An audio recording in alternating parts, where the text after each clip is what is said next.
So we're out near beautiful Niagara Falls.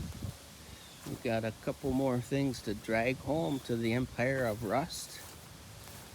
This is what they call an edger. You cut the slabs of wood, you put it through here, and these two blades cut your wood to size that's like, say, 4 or 6 inches. This blade, it actually slides down that shaft so you can cut bigger pieces of wood. And this is a sawmill, and it caught fire, but it's still gonna be salvageable. So we're gonna put her back to work. Blade